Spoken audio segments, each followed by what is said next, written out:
গরমের ছুটিগুলো শুরু হয়ে গিয়েছিল আর সামিনা ঠিক করেছিল এবার শহরের গরম আর হইচই থেকে দূরে তার পারিবারিক হাভেলিতে কিছুদিন কাটাবে। এই হাভেলি ব্রিটিশ যুগের একটা বাড়ি, শহর থেকে প্রায় 50 কিলোমিটার দূরে এক নির্জন জায়গায়। সাথে তার বন্ধু সায়রাও ছিল, যে প্রতিটা ব্যাপারে একটু ভাবলেই দুশ্চিন্তায় পড়ে যেত। সামিনা, আমাকে এই জায়গাটা ভালো লাগছে না, সায়রা গাড়ি থেকে নামতেই বলল। হাভেলির বাইরের দরজা অনেক বড়, কাঠের, যার উপর সব রঙের পুরানো পেইন্ট উঠে গিয়ে খসে পড়ে গেছে। আশেপাশের গাছগুলো এত ঘন যে সূর্যের আলো খুব কমই ঢুকে, মুশকিলেই ভেতরে ঢুকতে পারত। এত ভয় পাওয়া বন্ধ কর সায়রা, এটা আমার নিজের হোটেল, সামিনা হেসে বলল, যদিও ওর মনেও একটা অদ্ভুত অস্থিরতা ছিল। দরজা খুলতেই সামনে একটা বুড়ো মেয়ে দাঁড়িয়েছিল, শুভ্রা বিবি, হোটেলের দেখাশোনা করার। ওর মুখটা কড়া ছিল, চোখে কোনো ঝিলিক নেই। আসলে বিবি? ও সে হাসি মুখে জিজ্ঞেস করল। হ্যাঁ শুভ্রা বিবি, ও আমার বান্ধবী সায়রা, কিছুদিন এখানেই থাকবো আমরা। শুভ্রা মাথা নাড়ল আর ভিতরের দিকে ইশারা করল। হোটেলের ভেতরের অংশটা অনেক বড় ছিল, মাঝখানে ছিল সেহেন, যেখানে পুরনো কুয়া ছিল। চারদিকে রুমগুলো, দেয়ালগুলো উঁচু, প্রতিটা জায়গায় ধুলোর মোটা স্তর। তোমাদের ঘর উপরে আছে, মেহেরি জিনিসপত্র রেখে দেবে, আমি খাবার বানিয়ে দেব। কিন্তু একটা কথা মনে রেখো, শুভ্রা একটু থেমে বলল, হাভেলির পিছনের কোণে একটা বন্ধ ঘর আছে, সেখানে কখনো যেও না। সায়রা একটু নার্ভাস হয়ে গেল। কেন, সেখানে কি আছে? সামিনা জিজ্ঞেস করল। পুরানো জিনিসপত্র আছে, দামি, সেখানে যাওয়ার কোনো দরকার নেই। কিন্তু শুভ্রার ভাষায় যে কড়াকড়ি ছিল, সেটা সাধারণ কোনো কারণে মনে হচ্ছিল না।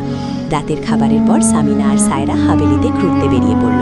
লালটিনের ধীরে ধীরে আলোতে সবকিছু ভয়ঙ্কর লাগছিল। দেয়ালগুলোতে পুরানো ছবি ঝুলেছিল, যার মধ্যে কিছুতে ইংরেজ অফিসাররা ছিলেন, আবার কিছুতে পরিবারের বড়রা।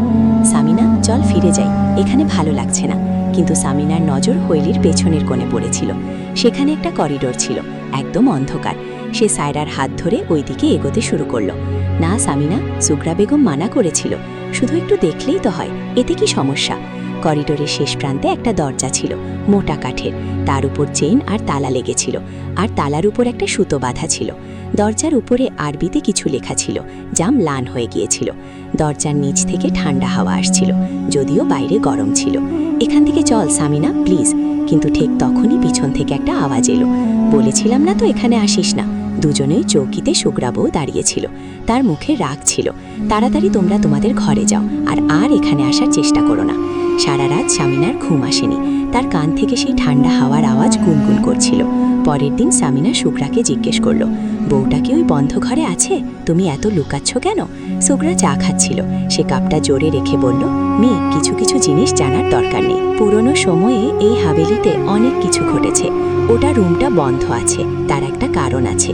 তোমার নিজের ভালোর জন্য বলছি, দূরে থাকো, আর কোনো কথা নেই। রাত হতেই আবহাওয়া বদলে গেল, তীব্র হাওয়া চলতে শুরু করলো। হাভেলির জানালাগুলো কাঁপতে লাগলো। সায়রা সামিনার রুমে এসে সামিনার বিছানায় বসল। সামিনা, আমার মনে হয় আমাদের কাল ফিরে যাওয়াই ভালো। কেন? তো এখনো তো 3 দিন হয়েছে। না, আমি এখানে ভালো লাগছে না। কিন্তু সামিনার মনে একটা অদ্ভুত আকর্ষণ কাজ করছিল।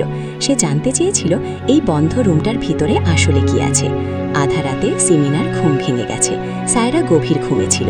সে ধীরে ধীরে উঠল আর ঘর থেকে বেরিয়ে গেল। তার হাতে ছোট একটা লণ্ঠন ছিল। হাভেলির মধ্যে নীরবতা ছড়িয়েছিল, শুধু বাতাসের আওয়াজ শোনা যাচ্ছে আর দূর থেকে প্যাঁচা ডাকছে। সে পিছনের কোণার করিডোরের দিকে এগিয়ে গেল। তার হৃদয় দ্রুত থরথর করছিল, কিন্তু সে থামল না। বন্ধ ঘরের সামনে এসে দেখল দরজার চেইনগুলো হালকা কেঁপে উঠছে। বাতাস জোরে বইছিল, যদিও করিডোর বন্ধ ছিল। সে তালা দেখল, পুরনো লোহার তালা। সে তালায় বাঁধা সুতো খুলল। হঠাৎ করে তালাটা খুলে গেল, যেন কেউ ভিতর থেকে তালা খুলে দিয়েছে। শিকলগুলো নিজে থেকেই সরে যেতে লাগলো। সামিনার শ্বাস আটকে গেল। দরজাটা ধীরে ধীরে খুলতে লাগলো। ভিতর থেকে ঠান্ডা হাওয়ার ঝোঁকা এলো, এত জোরে যে লালটেনের আলো কাঁপতে লাগলো। ঘর একদম অন্ধকার ছিল, পুরনো জিনিসের গন্ধ আসছিল। সামিনা লালটেনটা উপরে তুলল। ঘরে পুরনো ফার্নিচার ছিল, একটা ভাঙা খাট, আলমারি, টেবিল। দেয়ালে একটা অদ্ভুত লেখা ছিল, কালো রঙে লেখা। সকালে শুভ্রা বেওয়াই সামিনাকে দেখল, অবাক হয়ে গেল। তার মুখ একদম সাদা ছিল, চোখে একটা অদ্ভুত খালি ভাব ছিল। কি হয়েছে বেটি, কেমন আছিস? জি, একদম ভালো আছি, সামিনা হাসতে হাসতে বলল, কিন্তু সেই হাসিটা একটু অদ্ভুত ছিল। সায়রাও সেটা লক্ষ্য করেছিল। সারা দিন সামিনা চুপচাপ ছিল, খেতে মন লাগছিল না, এক জায়গায় বসে দেয়াল দেখছিল।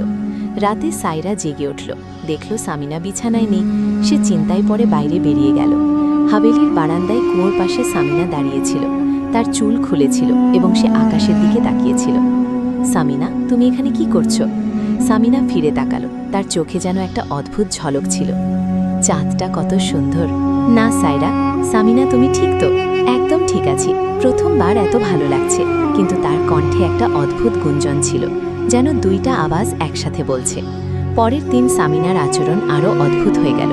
হঠাৎ করেই হাসতে লাগতো, কখনো কাউকে দেখে গম্ভীর হয়ে থাকত। দুপুরে যখন সাইরা আর সুগরা রান্নাঘরে ছিল, তখন উপরে থেকে আওয়াজ এলো। সামিনা হাভেলির ছাদে দাঁড়িয়েছিল, একদম কিনারায়। সামিনা, নিচে আসো, সাইরা চিৎকার করল। কিন্তু সামিনা ঘুরে দেখে হেসে দিল। তারপর ধীরে ধীরে নিচে নামল। রাতে তার সব আচরণ আরও ভয়ঙ্কর হয়ে উঠল।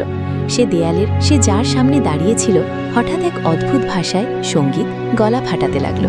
না আরবি, না উর্দু, না ফার্সি, কিছু আলাদা। সাইরা সুগরা বউকে বলল, বউ, সামিনা কিছু একটা হয়েছে, সে একদম বদলে গেছে। সুগরার মুখ ফ্যাকাশে হয়ে গেল। মেয়ে, সঠিক বলো তো, সামিনা কি ওই বন্ধ ঘরে গিয়েছিল? সাইরা হকলা দিয়ে বলল, আমার জানা নেই, হয়তো। সুগরা সঙ্গীত আকাশের দিকে ডাকিয়ে বলল, আল্লাহ খেয়ার করুক, যা ভয়ে ছিল তাই হলো। সুগরা সব কিছু বলল। এই হাটবাড়িতে ব্রিটিশদের যুগে এক ব্রিটিশ অফিসার থাকত। সে এক বৃদ্ধের সাহায্যে যাকে বন্দি করা হয়েছিল এই ছোট ঘরটাতে। ওটা ছিল খুব শক্তিশালী একটা জিন। সে এই ঘরে কাউকে ঢুকতে দেয়নি, আর নিজেও বাইরে যায়নি। বলে জিন কসম খেয়েছিল যে যেদিন সে মুক্ত হবে সেদিন সে বদলা নেবে। কিন্তু এখন সাইরা কাঁপছিল। এখনও জিন মুক্ত হয়ে গেছে, আর সামিনা তার বন্দিত্বে আছে। ঠিক তখনই উপরের দিকে একটা আওয়াজ এলো, সামিনার কণ্ঠ, কিন্তু একদম আলাদা, গভীর গর্জন ভরা। এখন সে আমার জন্য দরজা খুলে দিয়েছে। চাবের 14তম রাতে আমি ওকে নিজের করে নেব আর সাথে নিয়ে যাব। সাইরার চিৎকার বেরিয়ে গেল। সুগরা তৎক্ষণাৎ সামিনার বাবা মাকে ফোন করা হলো। ওরা সঙ্গীত কয়েক ঘন্টার মধ্যে পৌঁছে গেল। সঙ্গে এক পীর সাহেবকেও নিয়ে এসেছে। পীর সাহেব হাভেলিতে ঢুকতেই বললেন, এখানটা অনেক ভারী জায়গা, এখানে খুব শক্তিশালী ছায়া আছে। সামিনা একটা রুমে শোয়ানো হলো। সে অচেতন ছিল, কিন্তু তার ঠোঁট কাঁপছিল আর কিছু গুঞ্জর গুঞ্জর করছে। পীর সাহেব রুমে কোরআনের আয়াত পড়তে লাগলেন, লবণ জ্বালালেন আর দোয়া শুরু করলেন। হঠাৎ সামিনা উঠে দাঁড়ালো, আর তার চোখ লাল হয়ে গেল, আর ভয়ঙ্কর এক কণ্ঠে বলল, তুমি আমাকে বের করতে পারবে না, এটা আমাকে মুক্তি দিয়েছে, এখন এটা আমার সঙ্গে যাবে। পীর সাহেব বুলন্দ কণ্ঠে দোয়া পড়া শুরু করল। পুরো ঘর কেঁপে উঠল। হাওয়া দ্রুত বয়ে যেতে লাগলো। সামিনা চিৎকার করতে লাগলো, তার চুল বাতাসে লহরাতে লাগলো। সে হাওয়ায় উঠে যেতে লাগলো। এটা আমার, আমি এটাকে নিজের করেই রাখব। যাদের কণ্ঠে প্রতিধ্বনি হলো। পীর সাহেব আরও জোরে পড়তে শুরু করলেন, সঙ্গীত। ঘরের মধ্যে আলোয়ের একটা রেখা ঝলমল করতে লাগলো। আমি বাজি ধরছি, যদি তোমরা আমাকে সঙ্গীত হারাও, আমি চলে যাব, কিন্তু যদি হারো তাহলে এই মেয়ে আর এই সব আমার সঙ্গে যাবে। পীর সাহেব বললেন, কবুল, আল্লাহর নামে। আর তারপর শুরু হলো এক ভয়ঙ্কর সংঘাত। পীর সাহেব আয়াত পড়তে লাগলেন। পড়তে পড়তে জিন চিৎকার দিতে লাগলো। বাতাস এতটাই জোরে ব্লো ছিল যে জানালার কাঁচ ভেঙে পড়ল। দেয়ালগুলো কাঁপছিল। সামিনার শরীর কাঁপছিল। বের হয়ে যায় এই শরীর থেকে, আল্লাহর নামে। পীর সাহেব আদেশ দিলেন। জিন জোরে চিৎকার মারল। পুরো ঘর কেঁপে উঠল। তারপর হঠাৎ সামিনা মাটিতে পড়ে গেল।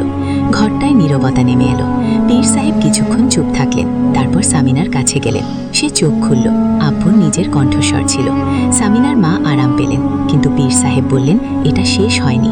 পরের দিন পীর সাহেব জানালেন যে জিন দুর্বল হয়ে গেছে, কিন্তু এখনো বাড়িটায় আছে। তাকে পুরোপুরি বের করা খুব জরুরি। রাতের চাঁদের 14তম রাতে পীর সাহেব বন্ধ ঘরে যাওয়ার সিদ্ধান্ত নিলেন। সবাই সঙ্গেই ছিল, সামিনার মা বাবা, সঙ্গীত, সুগরা, সায়রা। বন্ধ ঘরের দরজা খুলল। ভেতর থেকে ঠান্ডা বাতাসের ঝোঁকা এলো। পীর সাহেব ভেতরে ঢুকলেন এবং দেয়ালে লেখা অদ্ভুত একটা লেখা দেখলেন। এটা সেই নকশা যার মাধ্যমে তাকে বন্দি করা হয়েছিল। পীর সাহেব কাঠে আগুন জ্বালালেন, বিশেষ মশলা দিলেন এবং শেষ স্মৃতি শুরু করলেন। দেয়াল থেকে আওয়াজ এলো, তুমি আমাকে পরাজিত করেছ, কিন্তু আমি ফিরে আসব। পীর সাহেব বললেন, না, তুমি আসবে না, আল্লাহর কসম। সঙ্গীত, আজ এখানেই, সে থেকে বের হয়ে তুমি আর কখনো ফিরতে পারবে না। তারপর তারা এমন কিছু কালাম পড়ল যে পুরো ঘর আলোকিত হয়ে উঠল। দেয়ালে লেখা নকশা জ্বলতে শুরু করল। এক শেষ চিৎকার গুঞ্জরিত হলো, এতটাই ভয়ঙ্কর যে সবাই কান ঢাকল। তারপর সবকিছু চুপচাপ হয়ে গেল। ভোর হলো। তখন হাভেলি এক অদ্ভুত শান্তি ছিল। হাওয়া ঠান্ডা আর পরিষ্কার ছিল। সামিনা একদম ঠিকঠাক ছিল। তাই আর কিছু মনে পড়ছিল না। গত কয়েকদিনই ঠিক ঘটেছিল। পীর সাহেব ঘরটা দেখলেন এবং বললেন যে এখন আর এই ঘর বন্ধ করার দরকার নেই। সে জিন কখনো ফিরে আসবে না। সামিনার সায়রা ফিরে গেল লাহোরে। হাভেলি সে আর কখনো ফিরে আসেনি। কিন্তু সামিনার এক কথা সবসময় মনে থাকে, কিছু দরজা বন্ধই থাকা ভালো, কিছু রহস্য খুলে ফেলা উচিত নয়। আর হ্যাঁ, আজও যখন চাঁদ পুরোপুরি ওঠে, সামিনা কিছু একটা অদ্ভুত উত্তেজনা অনুভব করে, যেন কেউ দূর থেকে ডেকে যাচ্ছে। এই গল্পটা তোমাদের কেমন লেগেছে কমেন্টে জানাও। ভিডিওটা লাইক আর শেয়ার করতে ভুলবেন না, আর চ্যানেলটা অবশ্যই সাবস্ক্রাইব করো।